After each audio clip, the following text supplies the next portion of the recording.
Thanks to Asdin of Grin Wolf Games, who often writes for us. He's written this one and saved me 1,000,000 hours in a JRPG, so thanks for that. After the successful release of Trails from Zero, NIS America and Falcom release its sequel outside of Asia on the Nintendo Switch. Is it worth joining Lloyd Bannings and his team for a second time, or is this trial too hard and likely to leave you blue? Well, let's find out.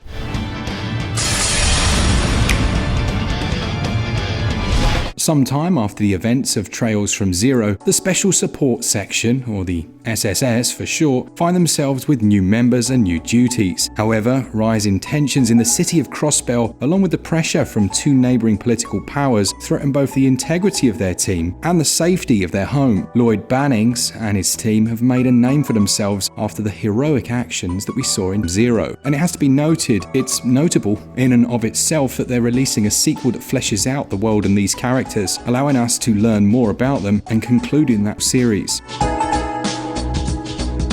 At its heart then, it's an isometric turn-based RPG that will see your team travel to different parts of the city and its outskirts. Players of the previous installments will instantly recognise a lot of the areas and characters. Each chapter sees the group carrying out different police investigations, which in this title are essentially its side quests. These will reward players with money and detective points, which unlock some great accessories, allowing you to boost all of your skills. Now, as with the previous one, the flow of carrying out quests requires the player to accept it from your headquarters computer, then carry it out to completion. It will be this same quest giver that you return to each time. It's worth noting, since there won't be a waypoint or any other cue as to where to go next, all of that information is available from your notebook, which is where you'll keep details of that particular investigation. This was standard practice in the previous game, and you'll soon learn to carry these out smoothly. Now, it's not completely without its tedium at times, but the system does work well, and it forces you to keep your eye out for small details and essentially take on that role of detective. Combat's initiated when the controlled character comes into contact with the enemy, with a chance to attack them for an advantage, and it's another area where much of this remains true to its prequel, with some added mechanics which can be unlocked within Chapter 1. Firstly, there's the burst gauge on the top right of the screen, which slowly fills up during combat when in possession of a full party. When it's full, your team is cured of all negative status impacts. They can then cast arts without penalty, as well as increase their attack power. It's a welcome mechanic to an already robust combat system, and it adds an extra layer of strategy, especially against the tougher enemies. Making a return, we have S-breaks, combat crafts, and all-out attacks, and these are as spectacular as ever. As with any good JRPG worth its salt, progressing through the story sees new members joining your team, some of these being support, who will remain behind the attack party and periodically assist with buffs. Each member of the party will carry an Enigma module, which will house the new Master Quartz, endowing each one with a specific skill, and it will also level up after having it equipped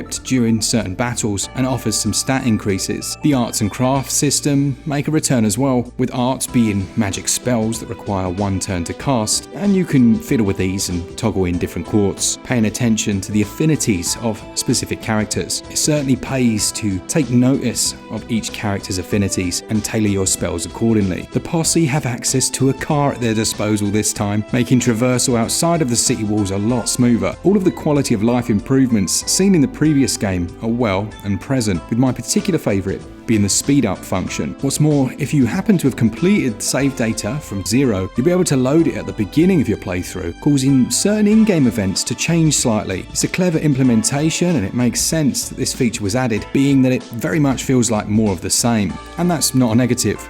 In terms of drawbacks, well, the amount of dialogue can drag the pacing slightly, and as with the previous one, the constant back and forth during quests and the lack of a quest marker on the two available maps are a missed opportunity. They could have included both as a feature of the Enigma device, having to radio HQ about the completion of an investigation rather than having to travel to your computer would have been welcome. These are small issues that can be mitigated by using the fast travel features, but would have been great to see and would have improved the flow in my opinion. Other than that though, there's very little else to dislike here, to be fair. With fully fleshed out combat systems, lots to do and collect, and the chance to play both its prequel and this as a large adventure, similar to Golden Sun 1 and 2. If you do that, it guarantees many hours of enjoyable gameplay. Newcomers to the franchise also have the chance to read through the backstory section, which is full of information on past events and the cast of characters, but as I'm sure you've gathered, this one really is intended to be played after its predecessor. Controls are tight and offer the chance to speed up the text and gameplay, as well as open the text dialogue in case you miss something. If you're a fan of this style of game, you're going to love it. Gameplay scores 18 out of 20, and the controls, there's little there that they could improve, honestly. They score 19 out of 20.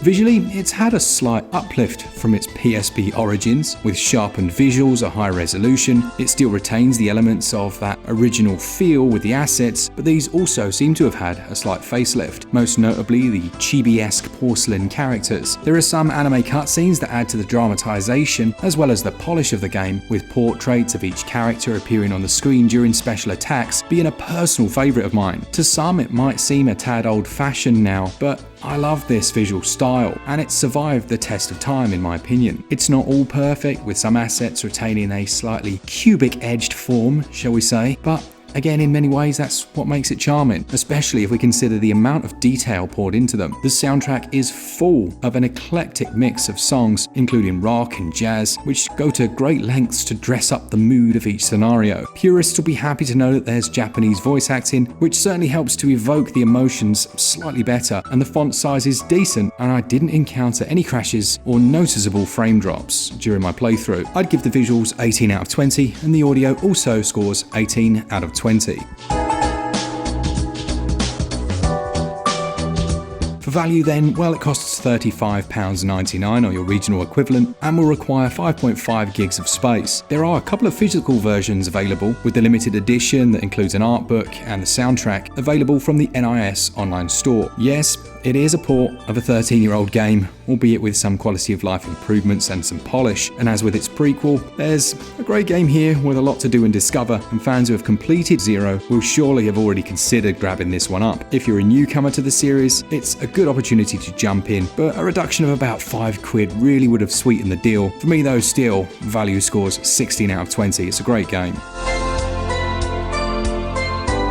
In an era of half-baked remasters and remakes, certainly not looking at Metroid, you've done well my son. It is nice to come across a series that retains what made it special, whilst innovating on polish and quality of life improvements. Furthermore, RPG fans both old and young can experience a PSP classic, which is also accessible to newcomers of the franchise. The save file transfer from the previous game's a nice touch, especially if you took in the storyline and its cast of characters. This is one of those situations where not changing too much is actually a bit of a positive, and just improving what needed to be improved, bar perhaps a few niggles that I had.